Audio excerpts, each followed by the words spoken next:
Hablamos de la carta del apóstol Pablo. Bueno, siempre decimos la carta, tenemos la costumbre de decir. Pero nos dimos cuenta, hermanos, que esta carta en realidad Pablo no la escribió. La escribió un hermano llamado Tercio.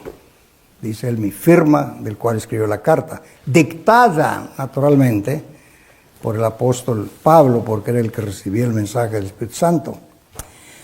Y en ocasiones ponía sus firmas, nada más, después de que dictaba, para que se recibiera esa carta como de él. Y mencionamos en Gálatas 6:11, cuando dice Pablo a los de Galacia, mirad con cuán grandes letras os escribo en mi propia mano. Se ha dicho, ¿verdad? Se ha especulado que la razón de estas grandes letras, porque Pablo tenía problemas de la vista. Ok, vamos a llamarle así. La Biblia no lo dice, pero sí nos dice Pablo, o le dice a los Gálatas, que ellos estaban dispuestos a sacarse aún los ojos para dárselos a él. De ahí puede decir uno, a lo mejor el problema de él era la vista, quién sabe. Pero lo que tenemos que entender, hermanos, que cada carta que llegaba a manos de la iglesia o de algún individuo, venía bajo la inspiración del Espíritu Santo. Colosenses capítulo 4, verso 18. Ahí está la firma de Pablo. 1 Corintios 16, 21. Ahí está la firma de Pablo. 2 Tesalonicenses 3, 17. Ahí está la firma de Pablo.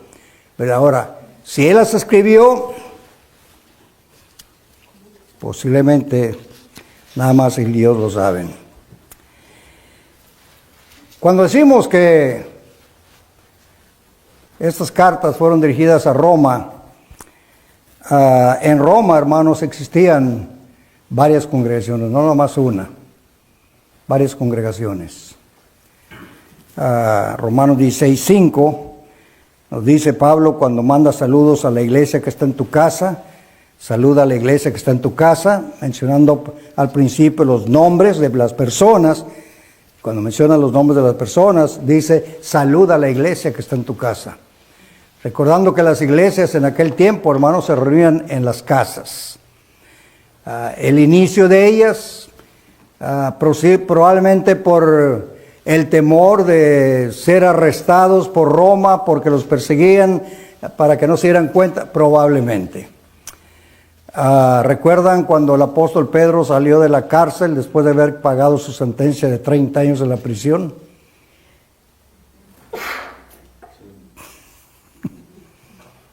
A ver, vamos diciendo, ¿fueron 30 o fueron 20?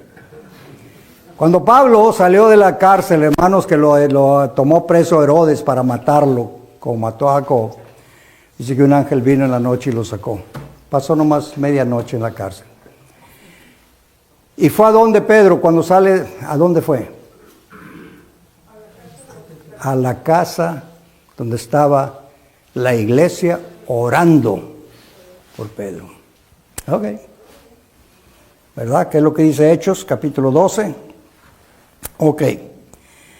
Esta carta, hermanos, a los romanos fue escrita de Corinto. Ok.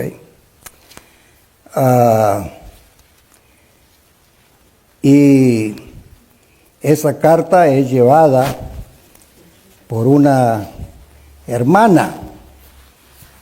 En Romanos capítulo, vamos a ver, cuando digo de Corinto, es porque esta hermana era de la ciudad de Cencrea. Y el capítulo 16 de Romanos, verso 1, ¿qué dice?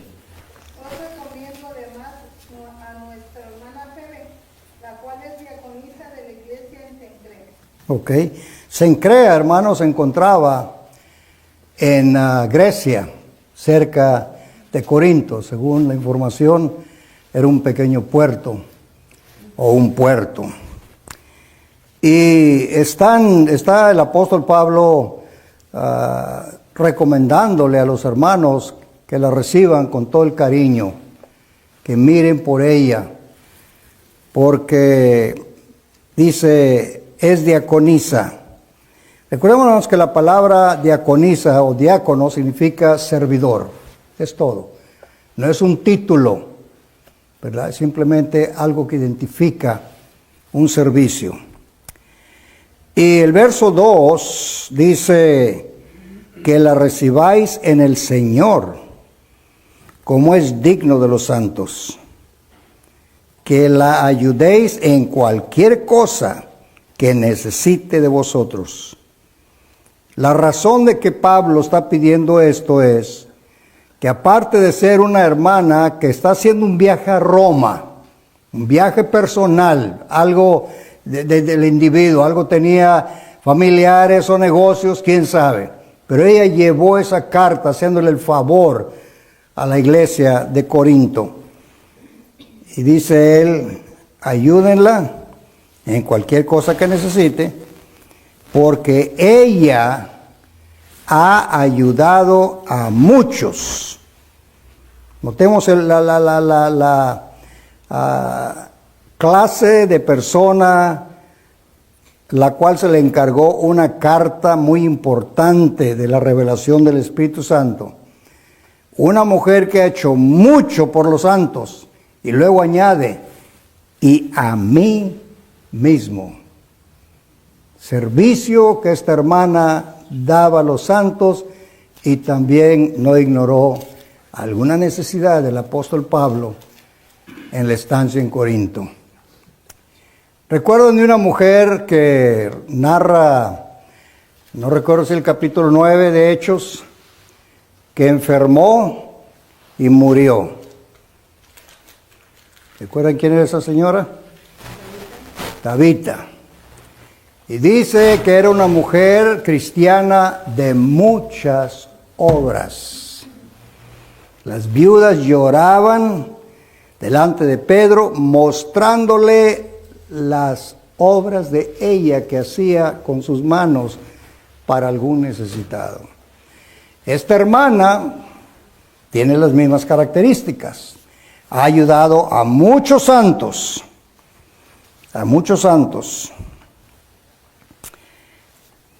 ¿Algún comentario, hermanos? ¿Alguna pregunta?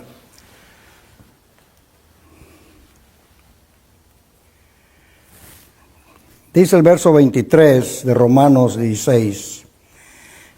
Os saluda Gayo.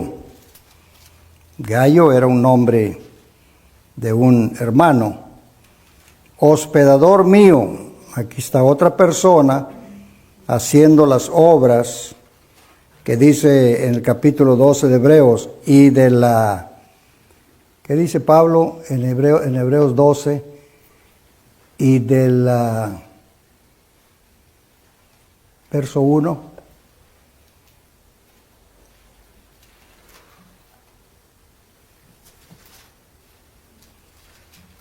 Verso 1 del 12.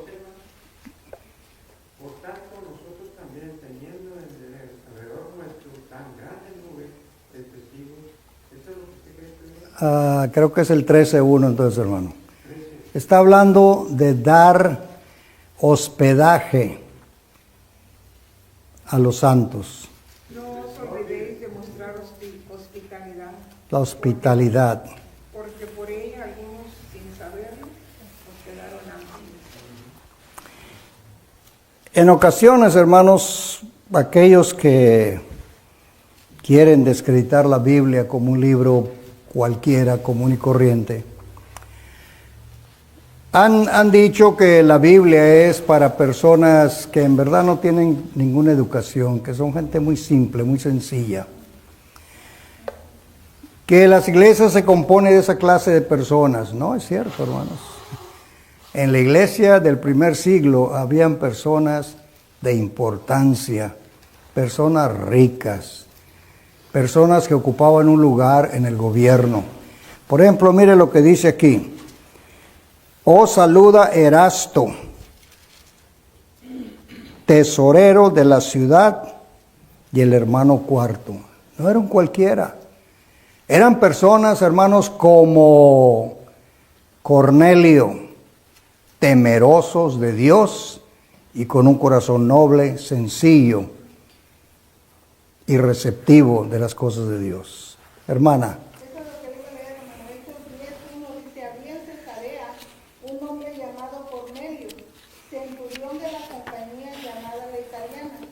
piadoso y temeroso de Dios con toda su casa, y que hacía muchas limosnas al pueblo y lloraba a Dios.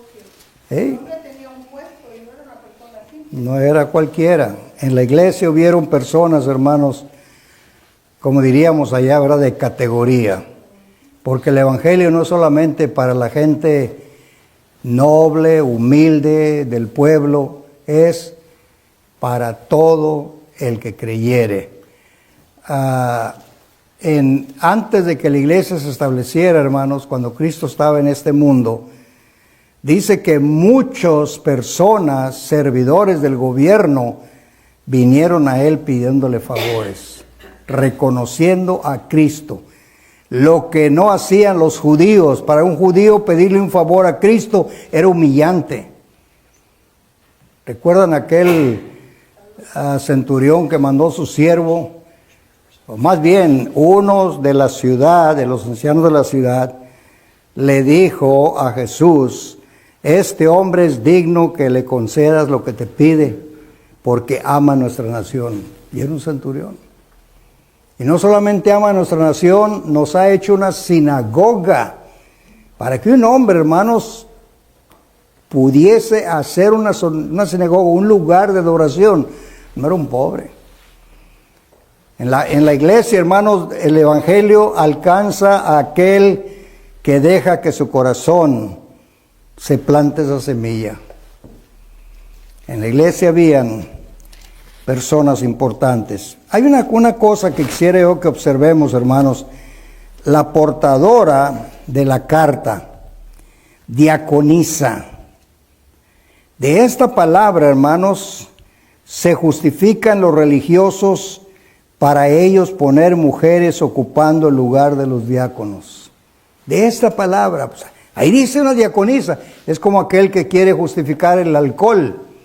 Pues Jesús hizo vino en las bodas. Siempre sacan un texto de su contexto. Sí, una mujer diaconisa simplemente fue una servidora que llevó una carta. Es todo lo que hizo. En la Biblia no leemos, hermanos, de diaconisas. ¿Dónde leemos los requisitos en la Biblia para que una mujer ocupe el lugar del diaconado? Ni un texto.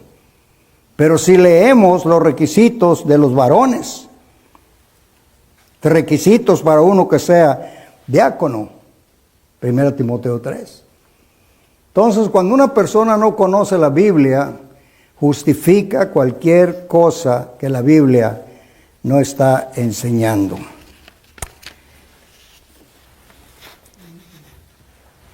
No existe ninguna información concreta quién estableció la iglesia en Roma, pero alguien tuvo que hacerlo. Y entonces se comienza a ver aquí, a ver allá, se estudia, y muchos han llegado a una conclusión que algún individuo de Roma estaba presente cuando el Espíritu Santo llegó a Jerusalén en Hechos capítulo 2. Porque dice el texto claramente que cuando toda la multitud que estaba festejando la Pascua, el Pentecostés, dijeron: ¿cómo es que estos hombres, siendo galileos, hablan en el idioma en que nosotros fuimos nacidos? Y ahí mencionan de Roma. Y de ahí se concluye que es probable que uno de estos llevó el evangelio a Roma. Es como el eunuco. ¿Quién llevaría el evangelio a la nación donde el eunuco vivía? Pues el eunuco. Si comenzó una congregación, tuvo que haber sido él. Es la conclusión que se hace. La Biblia no lo dice exactamente. ¿Qué más podemos concluir? ¿Algún comentario, hermanos? Sí, después de que obedecieron el evangelio en Hechos 2, porque especifica que habían varones de todas las naciones de aquella época. Y cada individuo que obedeció el evangelio se llevó el evangelio, y ¿qué hizo? Tenía que esparcirlo, porque era el mandamiento de Cristo y lo predicaron los apóstoles. No hay otra. Pablo no fue el que estableció la iglesia en Roma. ¿Saben por qué? Porque Él dice, muchas veces he deseado estar con ustedes para darles algún don. Los únicos que podían dar los dones eran los apóstoles. Ni Pedro, ni Pablo, ni Juan estuvieron en Roma. Y es la única conclusión. En el Pentecostés, Pablo conoció a Priscila y Aquila, Hechos 18:2. ¿De dónde eran ellos?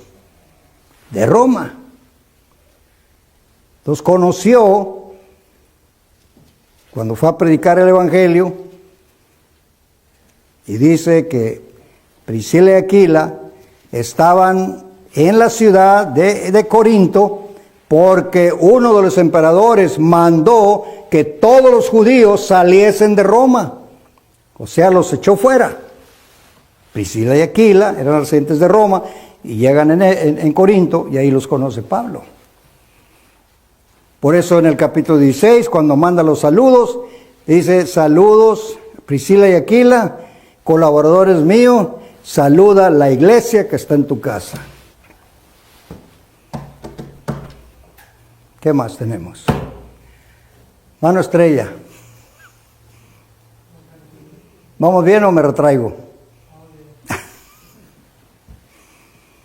Y así es, hermanos, hay cosas de verdad que tenemos que llegar a conclusiones y no ponerle ni quitarle, pero no hay otra explicación. No hay otra explicación. Es como decía del eunuco. Es que cuando el eunuco obedeció el Evangelio, siguió su camino gozoso. Y ese gozo lo tenía que impartir él, ¿dónde? Allá, de donde él era. ¿Se estableció alguna iglesia? La Biblia no lo dice, pero no se duda. Porque él quería compartir lo que él conoció. Probable allí en Candace, donde era el eunuco, habían sinagogas, porque este hombre era un hombre que vino a adorar a Jerusalén. Llevó la información allá. Y así es como funciona. Felipe. ¿Quién llevó el evangelio a Samaria? Felipe. ¿Cómo? Cuando la persecución en Hechos dice que fueron esparcidos, iban todos predicando el evangelio, y Felipe, descendiendo a Samaria, predicó el evangelio, y ahí se estableció una iglesia. Pero de Roma no dice. Y la única conclusión es hermanos que obedecieron. Hermano. Es que cuando Dios hace las cosas, lo planifica de una manera que a veces no entendemos. Correcto. Por ejemplo, muchos pueblos han conquistado o quitaron a destruir, y aparentemente pues fue algo malo, ¿verdad? O sea, realmente fue consecuencia de sus actos de ellos. Sí, hermano. Pero a la vez fue como un arma de doble filo. Esa misma conquista ayudó, por ejemplo, Babilonia, ¿verdad? Cuando lo sacaron del exilio y todo eso, todo lo que sucede, la expansión de lo que era el judaísmo a raíz de esos pueblos que conquistaron, se empezaba a difundir todo lo que era el judaísmo. Y que en un futuro llegó el evangelio a ese terreno preparado. Exactamente. ¿Sí? Ahora, viendo de la manera como humana, vemos que ellos todo el tiempo, usted decía que al principio que no aceptaban a Jesucristo, porque lo miraban débil, ellos querían a alguien grande. Entonces cuando lo vemos de una manera humana, vemos que es algo malo la conquista de Roma hacia el pueblo judío. Y todos estaban esperando que los liberaran de Roma en una forma militar. Correcto. Entonces cuando vemos de otro punto espiritual, vemos el plano más amplio, ahorita que ya tenemos toda la información, y cómo hace Dios las cosas, a raíz de esa conquista, Roma empieza, o sea, conquistaba a un pueblo y se regaba lo que era el evangelio. Sí, ¿verdad? sin duda. O se regaba lo que era el judaísmo también. Sin duda. En ese tiempo antes de que viniera Jesucristo. Sí, hermano. Entonces realmente cuando vemos que Jesucristo viene no a quitar ese imperio, porque vamos a decir, ¿qué hubiera pasado si hubiera pasado como los judíos lo pedían? Entonces el gobierno que estaba actualmente, que era el romano, no hubiera permitido, ¿verdad? O sea, en las bases que estaban actualmente, que se esparciera lo que era el Evangelio. Gracias a eso, a que es como Estados Unidos, por ejemplo, vamos a decir con el inglés, y va colonizando. No quiero meterme a política, ¿verdad? Pero es un ejemplo que se me viene a la mente. Entonces, gracias a ese idioma o a que tenía acceso las personas a otros países, por ejemplo, ahorita a Puerto Rico, a Hawái, el ciudadano estadounidense, ¿verdad? Puede tener acceso a eso y esparcía. Funcionaba también como medio para que pudiera llevarse lo que era el evangelio o el judaísmo en su tiempo. Y aún, hermano, cuando las gentes conquistadas nacían en las naciones donde se los llevaban, hablaban el idioma de la nación, pero dominaban también la lengua aramea o hebrea. Y cuando llega el evangelio, si no entienden el arameo o el hebreo, pues ahí es donde entran los dones de las lenguas para poder identificar la predicación del evangelio. Una cosa, hermanos, maravillosa que tenemos que observar de Roma, que esta iglesia que estaba en Roma estaba exactamente donde el mismo diablo vivía, el emperador.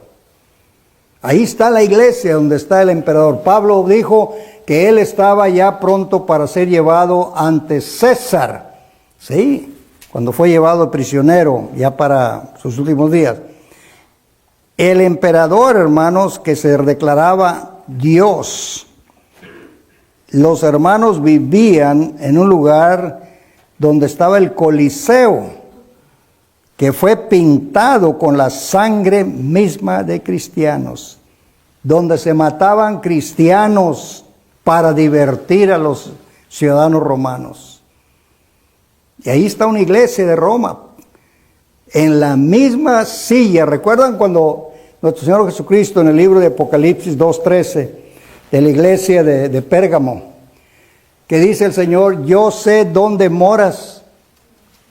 ¿Dónde moras? ¿Dónde moraba la iglesia de Pérgamo? Diría usted, pues en Pérgamo, seguro en Pérgamo. Pero ¿quién gobernaba en Pérgamo? Los romanos. ¿En qué forma? Pérgamo estaba lejos de Roma, que en Pérgamo tenían una estatua grandísima del emperador, donde por ley tenían que adorarlo. Y por eso Jesús dice, moras donde está el trono del mismo diablo. La iglesia de Roma, hermanos, estaba en la misma casa del mismo diablo. Pero aún así el evangelio no se detuvo. La iglesia creció y creció y creció al punto que se echó a perder. Vino la apostasía. Y de esa misma Roma, hermanos, de los ancianos que dijo Pablo en Hechos 20, de vosotros mismos se levantarán hombres perversos para arrastrar discípulos. De esos mismos hombres aparece lo que conocemos como el clero de Roma 600 años después. Sí, los hombres de Dios, hermanos, esparcieron el evangelio, pero también sufrieron bastante. En la carta, hermanos, en el capítulo 1, verso 13, Pablo expresa su deseo de estar con ellos, y siempre lo deseaba, dice él, pero la oportunidad no llegaba, y cuando llegaba, algo se atravesaba. Dice el verso 13 del capítulo 1. Si alguien lo lee, por favor. No quiero, hermanos, que ignoréis que con frecuencia he hecho planes para ir a visitarlos, y hasta ahora me he visto impedido a fin de obtener algún fruto también entre vosotros, así como entre los demás gentiles. Ahí. Él expresa que no piensan los hermanos de Roma que solamente les voy a escribir porque sé que existen.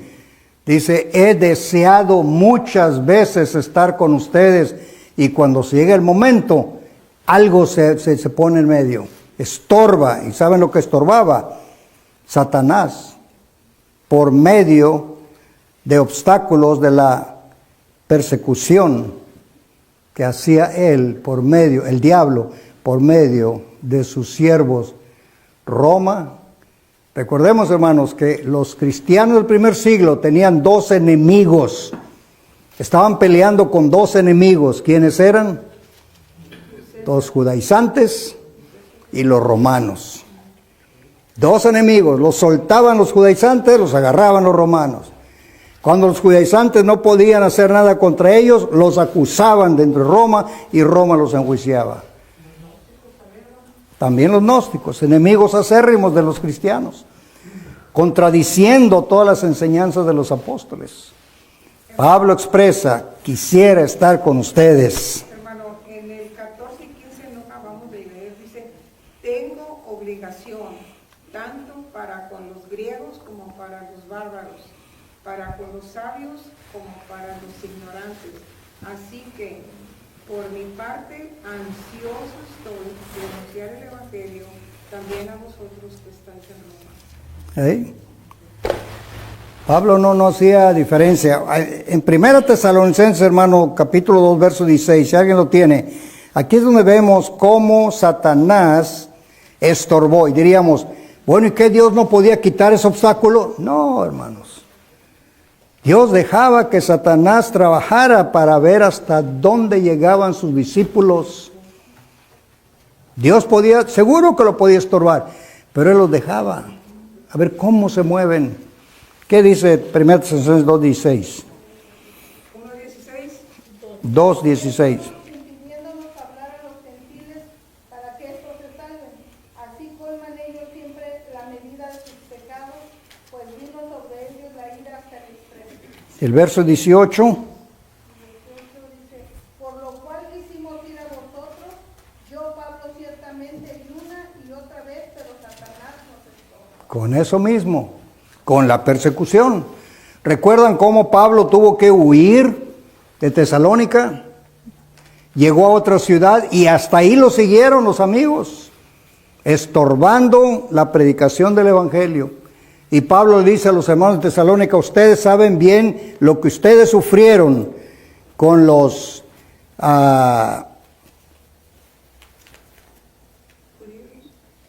con los conciudadanos de ustedes, donde ustedes viven. Los sufrimos nosotros con los de nosotros. Hermanos, hubo mucha oposición. En el paganismo había oposición porque Pablo estaba predicando en contra de los ídolos. Y en el judaísmo, que Pablo estaba predicando a favor de Cristo, no que estaba negando a Moisés ni la ley, sino confirmando que la ley de Moisés ya estaba terminada. Entonces chocaban, tenían dos enemigos. Y aparte de los gnósticos, como mencionaba el hermano Estrella. Sí, los cristianos del primer siglo batallaron mucho, hermanos. Diga, hermano. Es que en ese tiempo estaba de moda mucho las filosofías humanas. Cantidad. Cantidad. Realmente, y eran filosofías que humanamente sí eran muy buenas. Tenían sentido para ellos. Exacto. Eran filosofías que, por ejemplo, en la actualidad existen todavía. Sí, todavía. Hay ciencias que se basan en esas filosofías. Ya, sí, hermano. Grandes filósofos tuvieron. Sí. Pero recordemos que eran humanas. ¿Verdad? Correcto. El estoicismo, cosas como, ¿verdad? Como el existencialismo, muchas filosofías que existieron. Recuerda que Pablo, cuando llegó a Atenas, lo llevaron al Areópago donde estaba la silla de esos individuos para dialogar, pero Pablo claramente decía, miren, yo no traigo sabiduría humana, traigo el Evangelio. Ellos no chocaban, porque no estaban de acuerdo los pensamientos de ellos. Díganos. Y sin embargo, a pesar de eso, ¿verdad? Porque estaba muy fuerte, era de hecho el apogeo de la cultura griega en ese momento. O sea, en cuestión de las artes, de la ciencia, de la medicina, estaba en su máximo apogeo. Era como decir, querer chocar la religión, vamos a decir como el Evangelio con, no sé, con la ciencia actual, ¿verdad? De lo moderno que está ahorita. Entonces, Pablo estaba luchando contra eso. Y aparte de eso, luchaba con los judíos que estaban retrasados o que estaban quedados retrasados en el Antiguo Testamento. ¿Verdad? Pablo se quitaba de encima a uno, se le echaba encima al otro. Es muy difícil lo que era difícil. En cuestión de, igual mental, ¿verdad? Porque tenía que ir contra la corriente, que aún así el mismo pueblo, el cual intentaban, ¿verdad? Decirles, hey, ya no estamos en esa dispensación, ellos seguían creyendo en lo mismo. Y fíjese, hermano, ahorita que trae eso, ya había pasado casi 30 años para cuando Pablo había obedecido el Evangelio y estaba predicándolo, y cuando llega a Roma, que no llegó por sus propias voluntades, sino porque lo llevaron, mandó a juntar a toda la comunidad judía. No eran los hermanos en Cristo, a la comunidad judía. Y les presentó el Evangelio y lo rechazaron. Y lo rechazaron. Y Pablo les dijo, por eso el profeta dijo, duros de corazón. Y se fueron enojados. Aferrados a la ley, algo que habían arrastrado como por 2,000-3,000 años. Y luego aparece el hijo de un carpintero, un hombre simple, dice, este va a tomar lugar de este, están locos. Bueno, ya dejamos la locura, el tiempo se fue. Diga, hermana. ¿Quiénes son los bárbaros? Los bárbaros eran las personas de otras naciones que en verdad eran bárbaros. Bárbaros eran salvajes, eran los bárbaros. Gentiles, hermano, eran gentiles, pero eran correcto.